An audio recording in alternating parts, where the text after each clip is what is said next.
Drink beer, it's good for you. Hello and welcome to the video. In this video I'll be sharing with you the process behind brewing and concluding a raw New England IPA. This video has been made due to having many requests for it and is pretty much a follow-up to my raw ale brewing video guide as shown on screen now. This video skips much of the information found in the previous one and just runs through one method that I love to make a New England IPA really fast that has a great taste and texture to it. Please understand that this is not the only way to do this. For more methods, consult the raw brewing guide as previously shown. Here is the recipe for this courtesy of Brewfather. I will show this in a different view soon so that it will be suitable for smaller screens also. I have added some extra details to it for my American friends and also for clarity. You will find the full recipe in the video's description. Let's run through it quickly now. I will be brewing this using my Grainfather using the small batch pipework. The batch size is 10 litres or 2.64 US liquid gallons. If you want to brew more than this, then you can scale it using brewing software. I intend this brew to give me a resulting ABV of around 7%, and here are the vital statistics.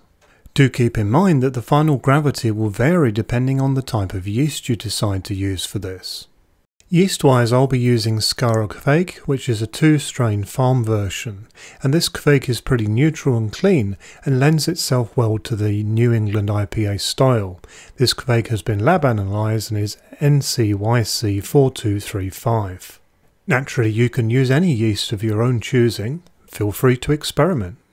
Here is my grain bill for this recipe. You can see that I've used my classic New England IPA mix here. If you have tried my ratios and have tweaked them to your own palate, then naturally you should transfer that into this raw brew version also. Because we will not be boiling this brew, the hop schedule changes. This is what it looks like now for this recipe. This new recipe puts all the hops cold side, meaning during fermentation in the form of dry hops and pre-transfer in the form of hop tea. When you add hops in this way, they will simply explode your own beer into flavour. More on this later. I understand that for many a no-boil brew will raise questions around water volumes for mash, water and sparge, so let's look at that next. In terms of the mash, technically this is what is known as the liquor to grist ratio, or simply put the amount of water compared to the grain.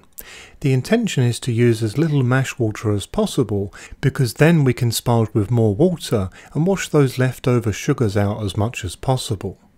In metric this ratio applies to litres to kilos, and in imperial this is quarts per pound.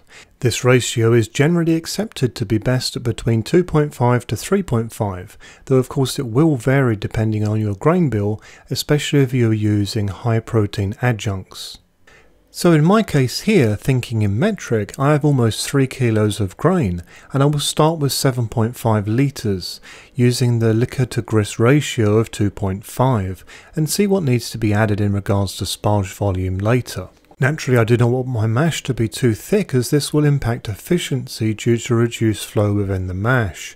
You may find that you will need to use as much as 10 litres of water, but try to minimise this as much as you can, as you will wish to do some sparging to wash out the remaining sugars. Also, you will need to consider losses of between 2 to 2.5 litres if using the Grainfather. By the time you have finished your sparge, you will need to be above 10 litres to allow for these losses and to get 10 litres. Make sure your recipe calculator allows for this. It is hard to find a calculator that actually fully supports no-boil brewing, sadly. If you are using a different brewing system, then simply look at the losses that are regular for that system. Similar calculations will work for the RoboBrew Ruzilla 35 litre system. Let's now go through all the steps one by one. This starts by cleaning the brewing system, including all the parts that will come into contact with your wort. Here I am running a cycle of Grainfather High Performance Cleaner, but you can use other cleaners including PPW. Ensure that you clean your counterflow chiller or whatever chiller you will use for this brew also. Remember, there is no boiling hot water used with a brew of this type. Also be sure to clean all other items that will come into contact with the wort. After the cleaner, also do a cycle of water to fully rinse the cleaner. This should be heated like the cleaning cycle. And then finally do a cycle with a sanitizer. No heating is required for this step, but do include everything that will come into contact with the wort. Once we are clean and sanitary, we can add our grain and start the mashing process. As I mentioned in my previous raw brewing guide, it is arguable if this cleaning and sanitization is entirely necessary, but many regular no-boil brewers are insistent about this. Make your own judgment. I am in two minds here, as you can tell, but I am doing this to be on the right side of caution. So now we are clean and sanitary, we can add our grain and start the mashing process. This starts by adding our grain, otherwise known as doughing in. Make sure that you add this gradually and stir as you go. You want every grain to be wet. Your efficiency will thank you. I realise that grain is cheap, but don't further disrespect it by neglecting its potential. So we can now start our mash. For this brew I'm using a cookie cutter 2-step mash as follows. Now you may wonder why I'm not using the top plate. I actually hit on a small problem here. I could not find the top pipe for the small batch pipework, so all I could really use is the regular top pipe, which made things rather awkward to make everything fit. To compensate for this, I mashed without the top plate and gave the mash a stir twice during the mash, and this all just worked out just fine for this particular brew, with all numbers being reached. Now I wonder where that has gone. Next up, it was time for the sparge. Same rules as usual here in method, slow and even sparging by hand.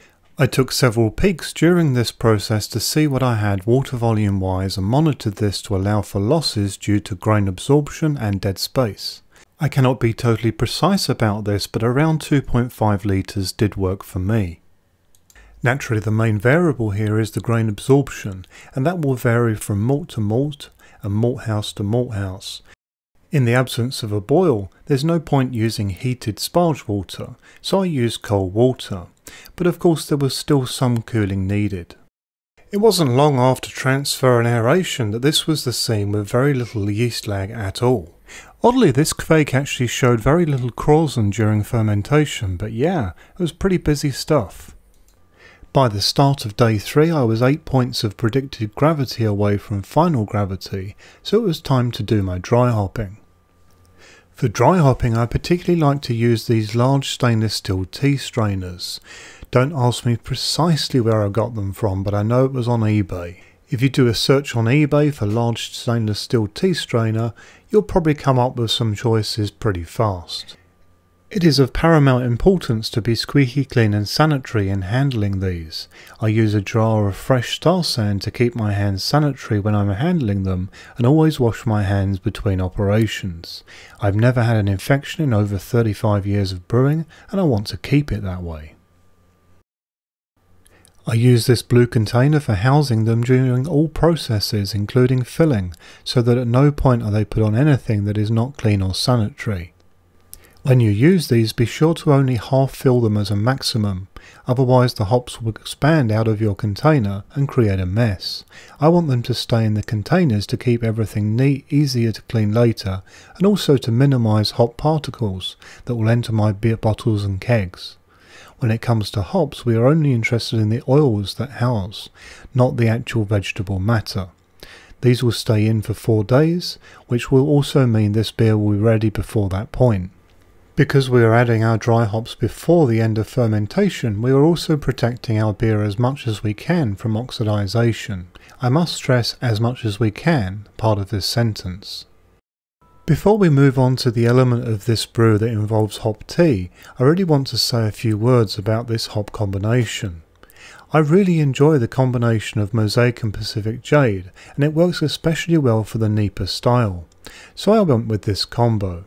This gives the beer a really great hop profile with fruits of many different types with herbal and pine with a really nice citrus boost. But of course, if you have a favourite and it works well for NEIPA, why not use that? After all, what you brew is your business and none of mine. You're not brewing it for me, you're brewing it for yourself. Okay, so now on to the hop tea. Make sure that you clean, rinse and sanitize everything you will use for this process. I heat my water using a kettle that lets me control temperature, which is very handy. I decided to start mine off at 80 degrees C or 176 degrees Fahrenheit because I want this to add in some perceived bitterness. I cannot be sure exactly how long this will last, but I am quite sure that this small batch will not last very long anyway.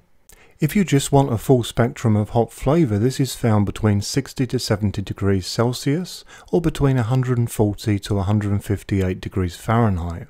A litre of our preheated water was then added, and this was plenty for the 70 grams of hops for this small batch. This was then left for some hours before it was cool to touch. I suggest you leave this at room temperature to do its thing. Do note that because of this high water temperature, I use glassware that is suitable. You should do the same. When I transfer my hop tea, I use a bouncer filter as shown on screen now. This filter has many uses and I find it works just great when used on a siphon for hop tea. I've included a link to their website on screen for further information.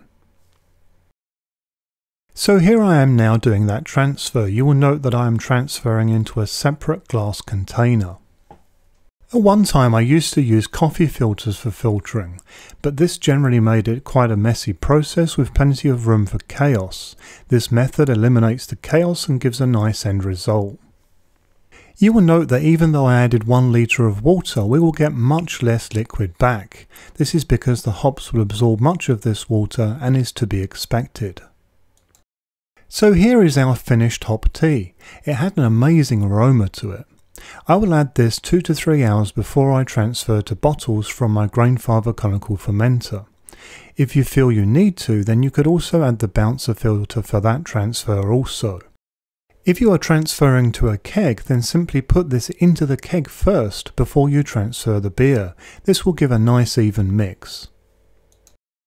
If you are using a regular plastic fermentation bucket, then I would suggest that you transfer into a bottling bucket. This is simply a second plastic fermenter with a bottling one like the one shown on screen now. Add the hop tea along with your bulk sugar for carbonation first, and then transfer your finished beer on top. This will create a nice even mix. Be sure not to splash the beer and be careful to transfer it quickly to bottles to avoid too much oxidization. Here is a quick look at the beer, how it was directly out of fermentation. This is essentially what I had in my trial jar for the hydrometer poured into a glass. No clearing agents whatsoever, and I didn't bother actually adding anything anyway.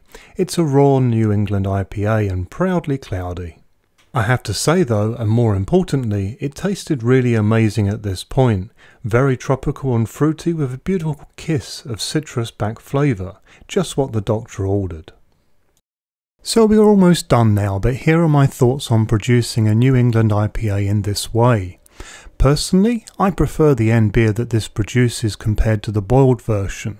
I believe that the texture and the aroma of this beer is improved, as is the flavour. Do not think that raw brews are simply a way to save time. For many it is a question of taste. Think of them as a method that produces a different type of end beer that could well change the way you brew forever. This now brings this video to a close. If you have any questions, then please let me know via YouTube or Facebook. I do hope that you found this video to be useful, interesting and enjoyable. If appropriate, then please like this video on YouTube, and if you've not done so already, then please subscribe. I regularly post new content. Happy brewing!